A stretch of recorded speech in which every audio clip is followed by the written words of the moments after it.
Good morning friends, કેમ છો બધા? મજામાં? આ વિડીયોની અંદર આપનું હાર્દિક સ્વાગત છે. ધોરણ 11 લેક્ચર નંબર 4 ચેપ્ટર નંબર 6 કાર્ય ઉર્જા પાવર. લાસ્ટ વિડીયોની અંદર આપણે કાર્ય ઉર્જા પ્રમેયની ચર્ચા કરેલી હતી. એ વિડીયોની અંદર આપણે ચલ બળ દ્વારા અને એની પહેલાંના વિડીયોમાં આપણે અચળ બળ દ્વારા કાર્ય ઉર્જા પ્રમેય સાબિતી આપેલી હતી.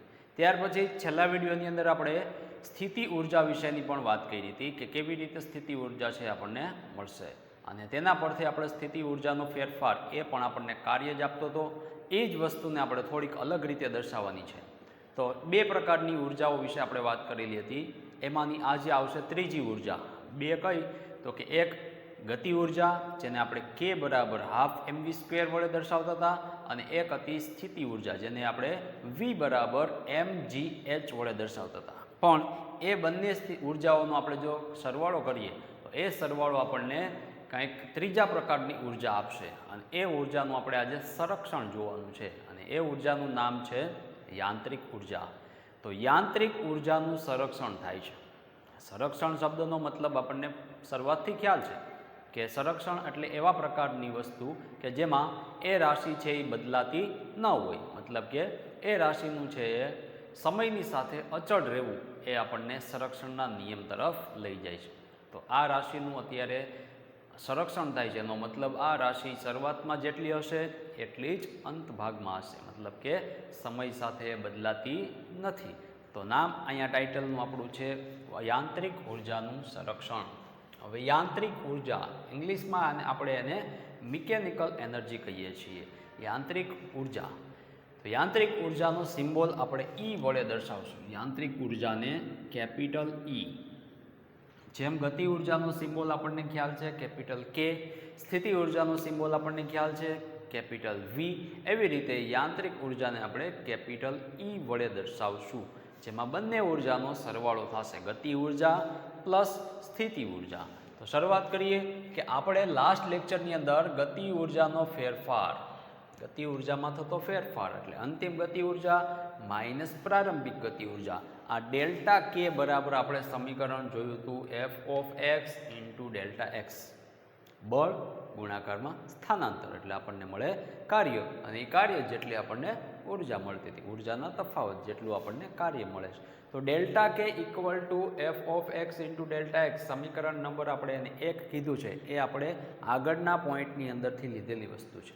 બીજું, સ્થિતિ ઉર્જાના ફેરફારનું ઋણ મૂલ્ય, એ પણ આપણને કાર્ય આપતું હતું, અને એ કાર્ય પણ એટલું જ હતું F of X into delta X જેટલું. પણ સ્થિતિ ઉર્જાનો ફેરફારનું ઋણ મૂલ્ય એટલે minus delta V equal to F of X into delta X. આને આપણે સમીકરણ નંબર 2 નામ આપીએ. તો બે સમીકરણ આપણી પાસે આવ્યા, એકમાં ગતિ ઉર્જાનો ફેરફાર છે અને એકમાં સ્થિતિ ઉર્જાનો ફેરફાર છે. પણ ગતિ ઉર્જાનો ફેરફાર આપણને પ્લસ મળે છે, જ્યારે સ્થિતિ ઉર્જાનો ફેરફાર આપણને માઇનસ મળે છે. બંને કાર્ય જ આપે છે. તો આ બંને સમીકરણમાં આપણને જમણી બાજુ સેમ મળે છે, સમાન છે. તો આપણે આવી રીતે એના પછીનું સ્ટેપ લખવું હોય તો લખી શકીએ કે સમીકરણ 1 વત્તા સમીકરણ 2 કરીએ. સમીકરણ 1 અને સમીકરણ 2 ને સરવાળો કરીએ અથવા તો સરખાવીએ. તો સરખાવીએ એટલે કે અહીંયા બરાબર પણ તમે કરી શકો.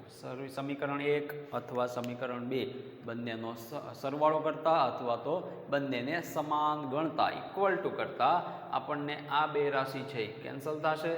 આ બે રાશિનો આપણને જવાબ મળશે કે ડેલ્ટા કે બરાબર માઇનસ ડેલ્ટા વી, એટલે જમણી બાજુ સેમ છે તો ડાબી બાજુ પણ સેમ થાય. આપણે મેથ્સની અંદર સામાન્ય નિયમોમાં જોઈ ગયા છે. ત્યાર પછી delta K equal to minus delta V પરથી ડેલ્ટા કે પ્લસ ડેલ્ટા વી, આને આપણે ડાબી બાજુ લઈ આવીએ એટલે અહીંયા આપણને શૂન્ય મળશે, કાંઈ મળશે નહીં, વધશે નહીં, એટલે ત્યાં 0 મળશે. બંનેમાં ડેલ્ટા છે અને કોમન લઈ લઈએ તો ડેલ્ટા કાઉન્સમાં કે પ્લસ વી ઇક્વલ ટુ 0. હવે આ એક સ્ટેપ આપણા માટે અત્યારે આ પોઈન્ટમાં નવું સ્ટેપ છે, જે વધારાનું સ્ટેપ છે. એ સ્ટેપ માટે કે પ્લસ વી, જે આપણને અંદર બે ઉર્જાનો સરવાળો, ગતિ ઉર્જા વત્તા સ્થિતિ ઉર્જા, એ સરવાળો છે આપણને જવાબ 0 જવાબ શેનો મળે છે? તો કે તફાવતનો જવાબ 0 મળે છે. તફાવત જ નથી એટલે શૂન્ય તફાવત મળશે. તો આ બે રાશિનો જે સરવાળો છે આપણને અચળ પદ આપશે. એ અચળ પદને આપણે નામ આપવાનું છે અહીંયા યાંત્રિક ઉર્જા કેપિટલ E. તો યાંત્રિક ઉર્જાનું આપણને સમીકરણ મળ્યું કે E બરાબર K પ્લસ V. V એટલે સ્થિતિ ઉર્જા અને K એટલે ગતિ ઉર્જા. સાદી ભાષામાં યાંત્રિક ઉર્જા એટલે ગતિ ઉર્જા અને સ્થિતિ ઉર્જાનો સરવાળો. તો આ યાંત્રિક ઉર્જાનું આપણે સંરક્ષણ કરવું છે, એટલે કે એને સેમ રાખવી છે. જે પ્રારંભમાં છે સરવાળો એટલો જ સરવાળો અંત ભાગમાં હોય એવું કેવું હોય તો પ્રારંભિક ગતિ ઉર્જા વત્તા પ્રારંભિક સ્થિતિ ઉર્જા. આને આપણે પ્રારંભિક કહીએ, બેનો સરવાળો કરીએ એ કેના જેટલો થશે તો કે અંતિમ ગતિ ઉર્જા વત્તા અંતિમ સ્થિતિ ઉર્જાના મૂલ્ય જેટલો. એટલે પ્રારંભિક ઉર્જા યાંત્રિક ઉર્જા બરાબર પ્રારંભિક અંતિમ યાંત્રિક ઉર્જા. કારણ કે K પ્લસ V એટલે શું થાય તો કે યાંત્રિક ઉર્જા E, અને આ બાજુ K પ્લસ V એ ફાઇનલ છે. ફાઇનલ એટલે અંતિમ, તો એ પણ આપણને યાંત્રિક ઉર્જા આપશે. અહીં એક સ્ટેપ લખવું હોય તો લખી શકાય EI ઇક્વલ ટુ EF, એટલે કે પ્રારંભિક યાંત્રિક ઉર્જા ઇક્વલ ટુ અંતિમ યાંત્રિક ઉર્જા મળશે. EI બરાબર EF. હવે આના ઉપરથી આપણે વાત કરીએ તો KF માઇનસ KI કરીએ. KF માઇનસ KI એટલે K વાળા સ્ટેપને આપણે જમણી બાજુ લઈ જઈએ, VF વાળા સ્ટેપને આપણે ડાબી બાજુ લઈ જઈએ, એટલે KF માંથી KI બાદ થશે. અંતિમ માઇનસ પ્રારંભિક ગતિ ઉર્જા એ આપણને કાર્ય આપશે, અને VI માંથી VF બાદ થશે, એટલે VI માઇનસ VF એ પણ આપણને કાર્ય જ આપે છે પ્લસમાં, કારણ કે પ્રારંભિક માઇનસ અંતિમ છે. આ પણ કાર્ય છે અને આ પણ કાર્ય છે. બંને બાજુ આપણને કાર્ય મળે છે, કારણ કે બંને ઉર્જાઓના તફાવતે લીધા છે. હવે એક બીજું અગત્યનું તારણ એ છે કે બંધ માર્ગ પર જો કોઈ બળ વડે કાર્ય થતું હોય, કાર્ય કરવામાં આવતું હોય, તો તે કાર્ય આપણને શૂન્ય મળે છે. શું કામ તો કે બંધ માર્ગમાં જે બિંદુએથી પદાર્થ ગતિની શરૂઆત કરશે, સ્થાનાંતર કરવાની શરૂઆત કરશે, એ જ બિંદુએ પાછું ત્યાં પહોંચશે. એટલે કે આખો માર્ગ છે કેવો થાય બંધ માર્ગ, એક વર્તુળાકાર માર્ગ થશે. આ બંધ માર્ગની અંદર પ્રારંભિક સ્થાન અને અંતિમ સ્થાન બંને સ્થાન સેમ છે, એક જ છે. એટલે કે XI બરાબર XF હોય તો આ સ્થાનનો તફાવત આપણને 0 મળશે. XI અને XF સેમ મળે એટલે કે તફાવત 0. આમ તંત્ર પર જો સંરક્ષી બળો વડે કાર્ય થતું હોય તો તે તંત્રની કુલ યાંત્રિક ઉર્જાનું સંરક્ષણ થાય છે. આ શબ્દ વાપરવો ફરજિયાત છે. ભાઈ કોઈ તંત્ર પર બળ લાગતું હોય પણ એ બળ છે એ સંરક્ષી બળ હોય તો તંત્ર બળ વડે જે કાર્ય થશે એ કાર્યમાં તંત્રની કુલ યાંત્રિક ઉર્જા છે એ બદલાતી નથી. જેટલી પ્રારંભમાં હશે એટલી જ અંતિમ ભાગમાં હશે. તો એને આપણે કહીશું યાંત્રિક ઉર્જાનું સંરક્ષણ. આ મુદ્દો યાંત્રિક ઉર્જાના સંરક્ષણનો છે. એની આગળ એક બીજો મુદ્દો પણ છે કે એની અંદર દાખલા તરીકે કોઈ એક કેપિટલ H ઊંચાઈનો એક વસ્તુ છે, એ વસ્તુ પરથી એક બોલને છે એ ફેંકવામાં આવે છે, નીચે મુક્ત પતન કરાવવામાં આવે છે. એટલે ત્યાંથી પદાર્થ છે એનું મુક્ત પતન થશે. એ જેમ જેમ નીચે આગળ વધશે એમ ગુરુત્વ પ્રવેગ એના પર વધશે, એટલે એની સ્પીડ વધશે, સ્પીડમાં ફેરફાર થશે. એ સ્પીડમાં ફેરફાર આપણે 3 જગ્યાએ જોવાનું. શરૂઆતમાં એ કેપિટલ H હાઇટ ઉપર છે જમીનથી, એટલે ત્યાં ઊંચાઈ એની આપણે H દર્શાવી છે, ત્યાં એનો વેગ V બરાબર 0 છે. શું કામ તો કે પદાર્થ હજી સ્થિર છે, હજી આપણે મુક્ત પતન કરાવ્યો નથી, એટલે કે આપણે હાથમાં એને પકડી રાખેલું છે દડાને, તો ત્યારે એનો વેગ 0, એની ઝડપ નથી, એટલે V બરાબર 0 થશે. હવે એ લગભગ અડધે પહોંચે છે, ટોટલ હાઇટ કરતાં અડધે પહોંચે છે, સેન્ટરે પહોંચે છે. મુક્ત પતન જ્યાંથી કરાવવું છે એને બદલે એ અડધે પહોંચે છે. તો અડધે જ્યારે પહોંચશે ત્યારે જમીનથી એની હાઇટ આપણને આપી છે સ્મોલ h. સ્મોલ h પોઝિશને જ્યારે પહોંચશે ત્યારે એનો વેગને આપણે V બરાબર VH વડે દર્શાવેલું છે. અને જ્યારે એ જમીન પાસે એક્ઝેક્ટ પહોંચશે, તળિયે પહોંચશે, ત્યારે એના વેગને અંતિમ વેગ VF કીધો છે. તો V બરાબર VF 3 પ્રકારના વેગ અને 3 સ્થાન.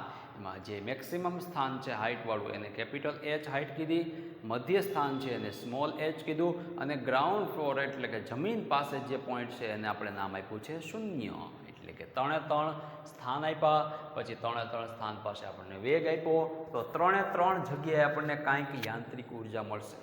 કે જે જગ્યાએ પદાર્થ સ્થિર છે ત્યાં માત્ર સ્થિતિ ઉર્જા હશે. જે પદાર્થ સ્થિર અને વેગ બેયમાં છે એટલે કે પદાર્થની એક ઉર્જાનું બીજી ઉર્જામાં રૂપાંતર થાય. જે સ્થિર પદાર્થ છે એટલે એની પાસે પૂરેપૂરી સ્થિતિ ઉર્જા છે. હવે જેવો એ મુક્ત પતન કરશે એટલે નીચે પડવાની શરૂઆત કરશે એટલે એ સ્થિતિ ઉર્જાનું ધીમે ધીમે કન્વર્ટ થશે ગતિ ઉર્જામાં. જેવો એ એક્ઝેક્ટ નીચેના પોઈન્ટે પહોંચશે, જમીન પર અથડાશે, એ સમયની તમે વાત કરો તો ત્યાં હવે એ મેક્સિમમ વેગ ધરાવતો હશે એટલે ત્યાં એની પાસે સ્થિતિ ઉર્જા શૂન્ય રહેશે. શું કામ? તો બીજું કારણ એ પણ છે કે આપણે જમીન પાસે સ્થિતિ ઉર્જાને 0 ગણીએ છીએ. એટલે કે સ્થિતિ ઉર્જા જ નથી તો એની પાસે એક જ ઉર્જા વધશે. કઈ? તો કે ગતિ ઉર્જા. મતલબ કે નીચે આવશે ત્યારે અંતિમ ગતિ ઉર્જા અને એ પૂરેપૂરી સ્થિતિ ઉર્જાનું ગતિ ઉર્જામાં રૂપાંતર થશે. ઉપર હશે જ્યારે સ્થિર છે ત્યારે એની પાસે ગતિ ઉર્જા નહીં હોય એટલે કે માત્ર સ્થિતિ ઉર્જા હશે કારણ કે સ્થિર છે એટલે. અને વચ્ચેના પોઈન્ટે પહોંચશે જ્યાં નીચેથી એની હાઇટ h જેટલી છે, સેન્ટર પોઈન્ટ. સેન્ટર પોઈન્ટ પાસે પહોંચશે ત્યારે અડધી ગતિ ઉર્જા અને અડધી સ્થિતિ ઉર્જા કારણ કે હજી પૂરેપૂરી સ્થિતિ ઉર્જાનું ગતિ ઉર્જામાં રૂપાંતર થશે નહીં. એ ક્યાં થશે? તો કે જમીન પાસે, ગ્રાઉન્ડ ફ્લોરની અંદર નીચેના સ્ટેપ પાસે. તો કેપિટલ H ઊંચાઈએ જ્યારે પદાર્થ છે હજી સ્થિર છે ત્યારે એની પાસે યાંત્રિક ઉર્જા હશે અને આપણે E કેપિટલ H વડે દર્શાવીએ. જ્યારે વચ્ચે પહોંચે છે સ્મોલ h ઊંચાઈએ ત્યારે એની આ યાંત્રિક ઉર્જાને આપણે E સ્મોલ h વડે દર્શાવીએ અને જ્યારે જમીન પર પહોંચે છે ત્યારની યાંત્રિક ઉર્જાને આપણે E0 વડે દર્શાવીએ. તો EH બરાબર શું થાય? તો કે યાંત્રિક ઉર્જામાં બેયનો સરવાળો થાય, ગતિ ઉર્જા પ્લસ સ્થિતિ ઉર્જા. પણ જ્યારે એ સ્થિર છે એની પાસે વેગ જ નથી, V બરાબર 0 છે ત્યારે એની પાસે માત્ર એક જ ઉર્જા વધશે, એ ઉર્જા થશે સ્થિતિ ઉર્જા.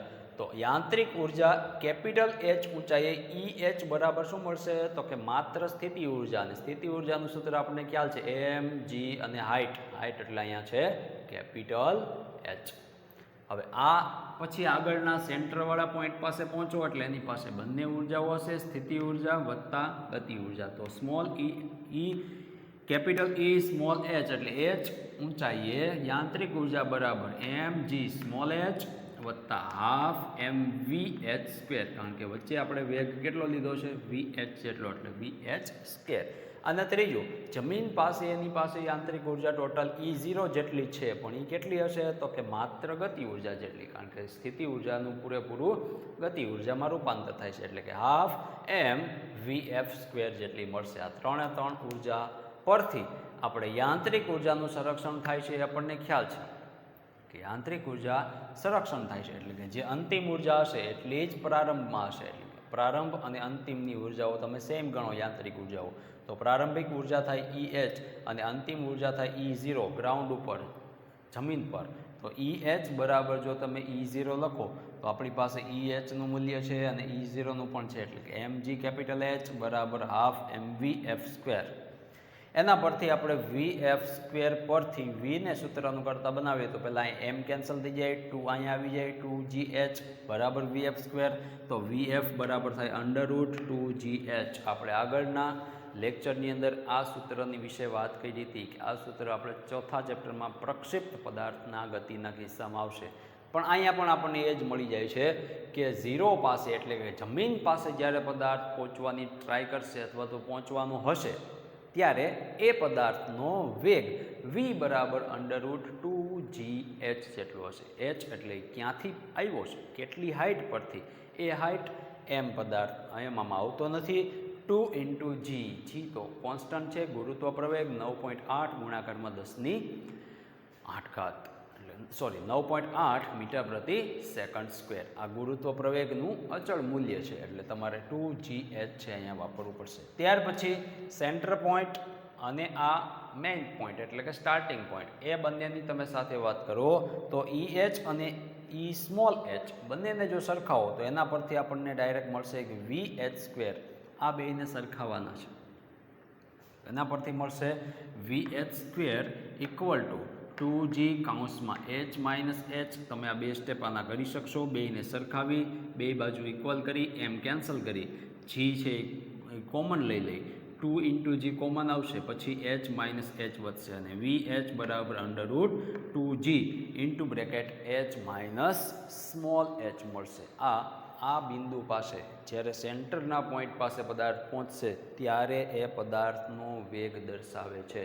તો તો આ નીચે જ્યારે પહોંચે જમીન પાસે ત્યારે અંતિમ વેગ આ છે મધ્ય બિંદુએ પહોંચે ત્યારનો વેગ છે. તો આ મુદ્દાની અંદર યાંત્રિક ઉર્જા સંરક્ષણનો આ મુદ્દો છે, એ મુદ્દાની અંદર આપણે આટલી વસ્તુઓ તમારે લખવી પડે. તો આના પછીના મુદ્દાની અંદર એક ઉદાહરણ છે, એ ઉદાહરણ જોઈએ. તો ઉદાહરણ નંબર 6.7ની અંદર આપણને એક આવા પ્રકારની આકૃતિ આપેલી છે કે આકૃતિની અંદર એક એમ દળનો પદાર્થ છે, એ સેન્ટરથી એલ જેટલી ત્રિજ્યાની લંબાઈવાળી છે, એ વર્તુળ માર્ગની અંદર પરિભ્રમણ કરે છે. એમાં શરૂઆતમાં એ નીચેના પોઈન્ટ નિમ્નતમ સ્થાને છે, ત્યાં એનો વેગ દાખલા તરીકે સ્પર્શકની દિશામાં જમણી બાજુ v0 જેટલો છે અને ત્યાંથી એ બે બિંદુએ પહોંચે છે. એક સેન્ટરમાં પહોંચશે એલ જેટલી હાઇટ ઉપર, ત્યારે બી બિંદુ છે, અને એક છે મહત્તમ ઊંચાઈવાળા પોઈન્ટ ઉપર સી પાસે પહોંચે. આ ત્રણ કિસ્સાની અંદર આપણને પૂછ્યું છે કે શરૂઆતમાં નિમ્નતમ સ્થાને હોય ત્યારે એનો વેગ v0 કેટલો, બી સ્થાને પહોંચે ત્યારે એનો વેગ કેટલો, અને સી સ્થાને પહોંચે ત્યારે એનો વેગ કેટલો છે એ તમારે ગણવાનો છે. બીજો એક પ્રશ્ન એ પણ પૂછ્યો છે કે બી અને સી પાસે જ્યારે પદાર્થ અહીંયા હોય અને સી પાસે હોય ત્યારે બંનેની ગતિ ઉર્જાનું તમારે ગુણોત્તર મેળવવાનો છે, એટલે કે KB/KC મેળવવાનું. અને સાથે સાથે એ પણ પૂછ્યું છે કે જો આ જગ્યાએ પહોંચે સી બિંદુ પાસે ત્યારે અચાનક આપણે દોરી વળી જે આ પદાર્થને લટકાવેલો જોડેલો છે એ દોરીને આપણે કટ કરી નાખીએ, કાપી નાખીએ, તો પદાર્થનો હવે એટલે કે દડાનો માર્ગ કયા પ્રકારનો હશે, કેવી રીતે એ ગતિ કરશે, વર્તુળાકાર ચાલુ રાખશે કે ત્યાંથી ડાયરેક્ટ નીચે આવશે, કે કયા પ્રકારની ગતિનો પ્રકાર હશે. તો એ આપણે ત્રણ વસ્તુઓ મેળવવાની છે. તો શરૂઆત કરીએ કે જ્યારે એ બિંદુ પાસે છે, એ બી અને સી ત્રણ બિંદુ આપ્યા છે. એમાં એ બિંદુ પાસે જ્યારે હોય ત્યારે એની સાથે સંકળાયેલી એમ દડા સાથે સંકળાયેલી ઉર્જા કેટલી થશે, તો કે માત્ર અહીંયા ગતિ ઉર્જા છે, આ નિમ્નતમ પોઈન્ટ છે, સૌથી નીચેનું પોઈન્ટ છે. જેમ આપણે પદાર્થની સ્થિતિ ઉર્જા એ જમીન પર 0 ગણીએ છીએ, એમ નિમ્નતમ બિંદુ પાસે સ્થિતિ ઉર્જા આપણે શૂન્ય ગણીએ તો યાંત્રિક ઉર્જા કુલ ઉર્જા એની કેટલી વધે, તો કે ½ v0 એ બિંદુ પાસેનો વેગ છે, એટલે ½ mv², માત્ર ગતિ ઉર્જા જ વધશે જ્યારે સ્થિતિ ઉર્જા શૂન્ય થશે. હવે આ બિંદુએ બીજા બે પ્રકારના સામે બળ લાગે છે. એક તો પદાર્થનું દળ છે એટલે વજન બળ નીચેની બાજુ લાગશે m×g જેટલું, અને એક દોરી સાથે જોડેલો છે એટલે દોરી પર આ વર્તુળનું જે કેન્દ્ર છે એના તરફ એક તણાવ બળ લાગે છે ઉપરની બાજુ. તો તણાવ બળ એમાંથી આ mg તમે બાદ કરો એટલે કે ta અથવા t -mg એ તમને શું આપશે, તો કે કેન્દ્રગામી બળ આપશે. કારણ કે આને વર્તુળમાં ફેરવવા માટે આપણને ખ્યાલ છે કે કેન્દ્રગામી બળ mv²/r જરૂરી છે. તો r એ ગતિપથની ત્રિજ્યા થશે. આપણી પાસે ત્રિજ્યા છે એ દોરીની લંબાઈ જેટલી જ રહેશે, બધી જગ્યાએ દોરીની લંબાઈ l છે. તો mv02/l એ એની કેન્દ્રગામી બળ થશે. કેન્દ્રગામી બળ જેટલું જ બળ છે આપણને આ બે બળના તફાવત જેટલું આપશે. બીજું, સી બિંદુ પાસે દોરી તોડી નાખવામાં આવે છે, કટ કરવામાં આવે છે, એટલે ત્યાં તણાવ બળ છે એ નીચેની બાજુ લાગતું હતું પણ એ તણાવ બળ જ ત્યાં શૂન્ય થઈ જાય છે. તો સી પાસે કુલ ઉર્જા કેટલી થશે, તો કે ત્યાં બંને ઉર્જા હશે કે અહીંથી દોરી કટ કરીએ એટલે પદાર્થ અહીંયા થોડોક સ્થિર થશે, ક્ષણિક સ્થિર થશે એટલે એની પાસે સ્થિતિ ઉર્જા હશે, અથવા તો એ L + L ટોટલ અહીંયાથી ગણો એ બિંદુને તમે એ બિંદુની સાપેક્ષે વાત કરો તો સી બિંદુ છે એ LA થી 2L જેટલી લંબાઈ ઉપર ઊંચાઈ ઉપર આવેલું છે. તો એ સાથે સંકળાયેલી સ્થિતિ ઉર્જા થશે 2mgh વત્તા એ અહીંયા ઓલરેડી ગતિમાં છે એટલે ½ mvc². સી બિંદુ પાસે વેગ આપણે vc લઈએ, એ પાસે વેગ આપણે v0 લઈએ અને બી પાસેના વેગને આપણે vb વડે દર્શાવીએ તો આપણને E = ½ mvc² + 2mgl મળે છે. આમાં આપણે સ્થિતિ ઉર્જા પહેલા સમીકરણમાં એ બિંદુ પાસે લીધી નથી, કારણ કે એ બિંદુને આપણે નિમ્નતમ એટલે કે સૌથી નીચેનું બિંદુ લીધું છે અને ત્યાં સ્થિતિ ઉર્જા શૂન્ય ગણેલી છે. આ સમીકરણ પરથી આ સમીકરણમાં આપણે આવવું હોય તો અહીંયા mvc²/l આ આપણને ક્યારે મળે, તો કે આ mg જેટલું બળ નીચે લાગે છે. એ જ બળ કેના જેટલું હશે, તો કે ત્યાં કેન્દ્રગામી બળ જેટલું. કેન્દ્રગામી બળ કેટલું થાય, તો mvc²/l. ત્યાં માત્ર કેન્દ્ર તરફની જ વાત કરવાની છે કે અહીંથી અહીં સુધીનું અંતર કેટલું છે, તો કે l, એટલે mv²/r એ કેન્દ્રગામી બળ લાગશે અને એ બળ આપણને અહીંયા mg જેટલું લાગુ પડશે, એટલે કે આ બળ છે એ કેન્દ્રગામી બળ પૂરું પાડશે. હવે આ સમીકરણમાં બંને બાજુ આપણે હાફ વડે ભાગી નાખીએ, એટલે 2 વડે ભાગી નાખીએ અને એલને આપણે અહીંયા લઈ લઈએ ડાબી બાજુ, એટલે એલ mgl/2 એ આપણને જવાબ મળશે હાફ mvc² ની જગ્યાએ. અને હાફ mvc² નું મૂલ્ય આ અહીંયા મૂકીએ તો એ 2 mgl હતા પ્લસ mgl ભાગાકારમાં 2 આવશે, એટલે કાંઈક સ્ટેપ આપણને આ પ્રકારનું મળશે mgl 2 mgl પ્લસ mgl/2. હવે 2 ગુણાકારમાં 2 એટલે 4 mgl પ્લસ mgl/2 એટલે કે 5 mgl/2 મળશે. તો એ 5 mgl/2 એ આપણે મૂલ્ય છે અહીંયા મૂકશું, એટલે આપણને √5/2 mgl બરાબર હાફ mv02 છે એ મળશે. એટલે કે આ સમીકરણની અંદરથી હાફ mv02 ની જગ્યાએ આપણે મૂકશું 5/2 mgl. તો v0 બરાબર આપણને √5gl મળશે. બીજું સમીકરણ 2 નંબર 1 આપણને અહીંયા આપ્યું છે, એ બીજા સમીકરણ પરથી આપણે લખી શકીએ કે mg = mvc². તો આ સમીકરણ કંઈક આપણું આવું હતું. આ સમીકરણની અંદર આપણે m બંને બાજુથી કેન્સલ કરીએ, g ને અહીંયા l ના ગુણાકારમાં લઈ જઈએ, એટલે કે g × l બરાબર vc². તો vc² પરથી vc = g × l થશે. આ આપણનો બીજો જવાબ છે. પહેલો જવાબ આપણને v0 પૂછ્યો હતો, એ v0 એટલે કે એ પાસે સ્થિતિ વેગનું મૂલ્ય કેટલું બીજો આપણે મેળવ્યો છે. c બિંદુ પાસે વેગ છે √gl મળશે. હવે વધ્યો b બિંદુ પાસે, તો b બિંદુ પાસે બંને ઉર્જા હશે, ગતિ ઉર્જા અને સ્થિતિ ઉર્જા. ગતિ ઉર્જા હશે હાફ mvb² પ્લસ mgl, કારણ કે b બિંદુનું સ્થાન છે l જેટલું છે a થી, એટલે કે નિમ્નતમ સ્થાનથી, તો mgl જેટલી ઉર્જા મળશે.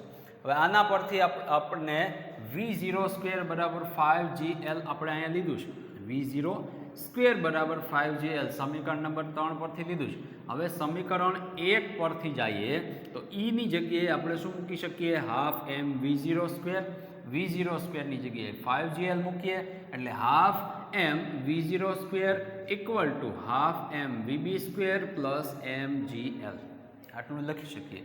પછી m બધી બાજુથી કેન્સલ થઈ જાય છે, હાફ પણ કેન્સલ થાય, પણ આ સ્ટેપમાં હાફ નથી, તો 2 વડે ગુણી અને 2 વડે ભાગી નાખીએ, એટલે બધા સ્ટેપમાં 2 આવશે, એ કેન્સલ થઈ જશે. અહીંયા વધશે 2gl, અહીંયા વધશે vb², અહીંયા વધશે v02. હવે v02 નું મૂલ્ય આપણી પાસે આના પરથી મળશે 5gl. એમ આ 2gl છે ને માઇનસ કરશું, આ બાજુ લઈ આવશું તો આપણને આ બાજુ મળશે vb². 5gl - 2gl એટલે આપણને ખ્યાલ છે 3gl થશે, અને vb² ને બદલે vb કરીએ એટલે √3gl. આ ત્રીજો આપણને b બિંદુ પાસેનો પદાર્થનો એટલે કે દડાનો વેગ મળશે. ત્યાર પછી kb/kc પૂછ્યું છે.